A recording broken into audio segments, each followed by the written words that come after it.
wineaccess.com/ham, where you get 20% off of your first order. We got sent recently some bottles of Pinot Noir. Pinot Noir. I love a good Pinot.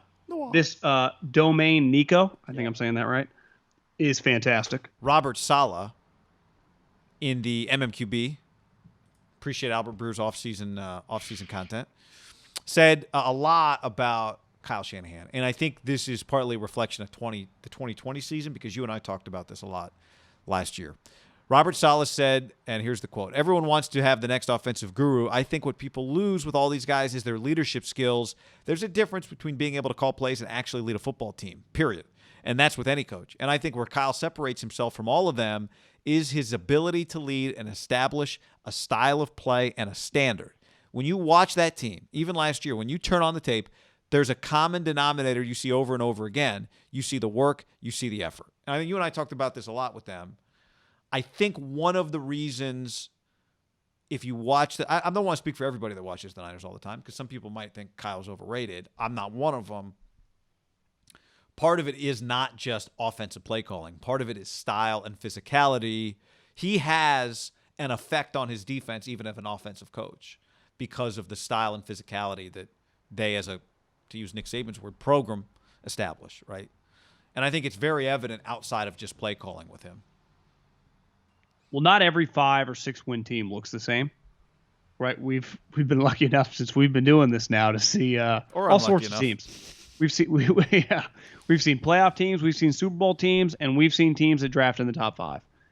And you can have a team that drafts in the top 10 and has no talent. You go, God, this team's really going somewhere. I remember the first year of Jack Del Rio. I think they went 7-9. I was like, God, they're really ascending. Yeah. Kyle's first year, there really wasn't much to take away until the end, and Jimmy Garoppolo got there, and you go, okay, he might have something. But the team was so shitty, there's nothing to take away. Last year, you go, fuck, I think Robert's onto something just based on that team easily could have quit. The variables last season are more than just injuries. They were kicked out of the county, guy. They literally were kicked out of where they live. They were told you could not play. Honestly, that's one of the most underrated stories in NFL history, of just how weird and crazy. Meanwhile, all over the country, places were packed. This is pre-vaccine. And the Niners got kicked out. They had nowhere. They were lucky that Arizona's not that far away, because they would have had to go to Texas or something. And they won there. They beat the Cardinals. And I'm pretty sure they beat the Rams. They won some games in those circumstances. Was the Cardinal game a Niner home game? Or was that a road? I think it was a road game, because remember week 1 when the Cardinals beat them was at Levi Stadium. Yeah, the Kittle. Yeah. So to me, that just shows they respect the coach, which all you want from your coach is, one, he has to be a leader. Guys really have to kind of gravitate toward him out of respect of his coaching ability, having respect of him as a person, whatever that is. And I think pretty consistently the top guys have that, right? Some guys have to, Pete Carroll can only maintain it for a certain level of time beside Russell, and he has to siphon guys out. I've seen it firsthand, and we all know Andy is great at it. Belichick definitely, all of his star players, they rave about how good he is. So it's the respect that he garners for them. And then different guys do it different ways, right? Belichick, if you don't play well, he'll just cut you. It's just black and white. There's no, I'm not going to kiss your ass. I think Kyle, younger version, I think Sean is this way too. More of a human element. Guys, legitimately like him, right? Players have a lot of respect of him as a human being separate from football.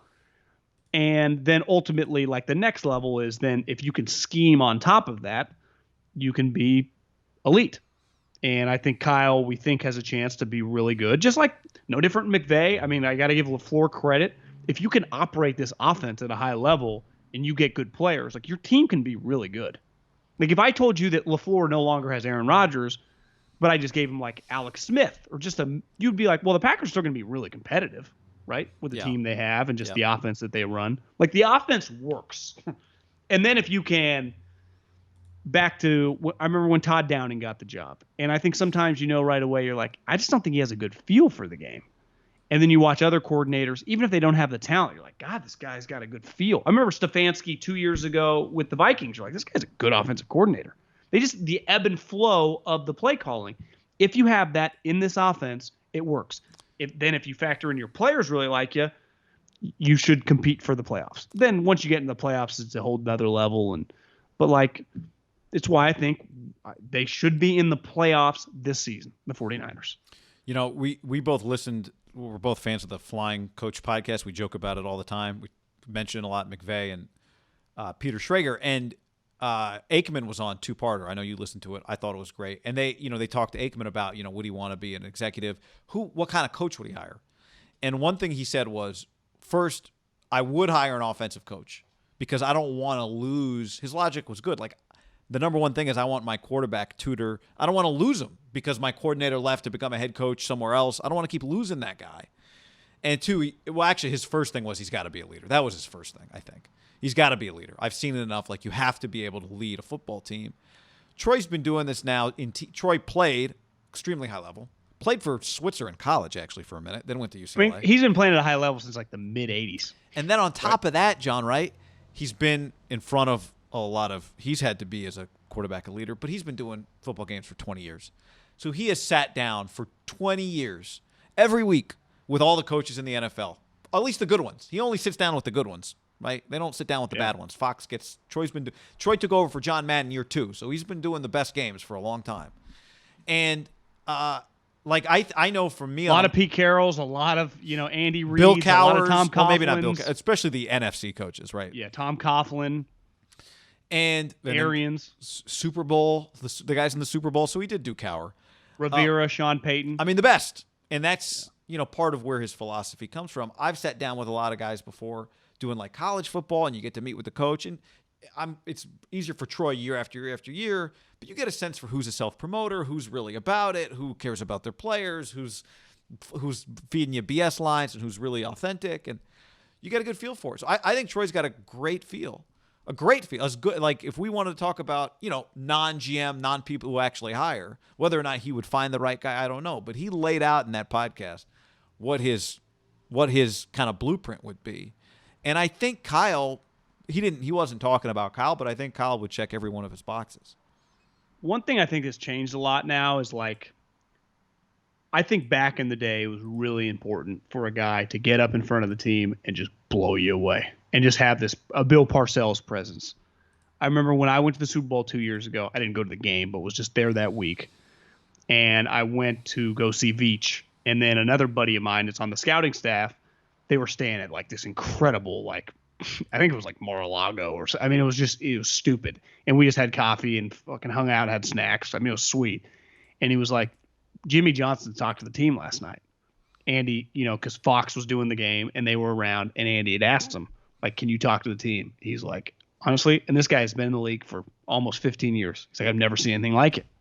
I told Coward this story a couple weeks ago, and Colin says that every year at the Super Bowl, since he's been at Fox, they have a big dinner, right? Like they go somewhere, wherever the Super Bowl is, all the main Fox employees are there, and the dinner, and Jimmy gives the toast. And he said every year it's just like Jimmy blows everyone away. Like you either got it or you don't. And I would say for most of our life, that was really, really important. I do think we're getting – and like Sean McVay I think is pretty – I think when you see Kyle, like that's not really his thing. And I'm not saying it's not his thing, but like he's not going to be known for the Parcells, the Jimmy Johnson speech, which you would pay to watch one of those guys in their prime, like light into a team or get a team ready for battle. Rex. That's why the Rex's let's get a goddamn snack thing was such a big deal, right? And I think that offensive guys, that's not really Andy's thing, and some guys can go back and forth. I think that's what makes Sean Payton. Like I think Sean Payton, like if you get him going, like he could kind of rally you up. That you just have to be true to yourself. Like at the end of the day, Jimmy Johnson is one of probably the smartest, craziest motherfuckers that's high level guy that's ever on this earth in his era, right? Like he would have been, if he wasn't a football player, he would have ran Wells Fargo. Like he was destined to dominate because that's all he did when he was in charge of things. Dominated because he was gusto. He's small. He's this little overachiever, crazy guy. Kyle is not, I don't think, an overachiever, right? He's just more intellectual. I think when you see some of these highlights of Bill Walsh, right? Whenever they show them, that wasn't really his thing.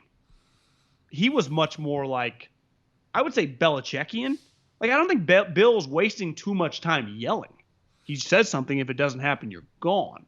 And I just think you just true to yourself. You're good at what you do. Like, ultimately, Robert Saleh is going to be a lot different than Kyle. I bet Robert, if he turns out to be a good coach, there are going to be some stories like, when we played the Bills on that game, winner gets in, he gave this speech, and we would have run through a wall for him.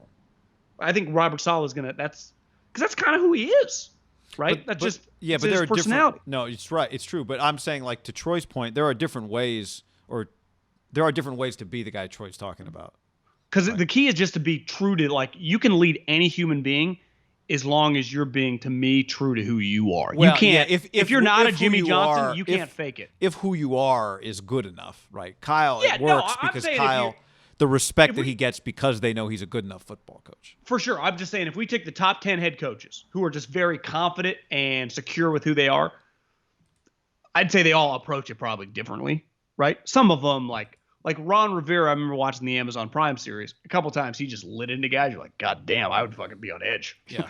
Yeah, but it just comes natural. I mean, one, he's huge. Two, he played in the league. He's just like, he's a defensive guy. I'd imagine like Sean McVay's not necessarily doing that. Right.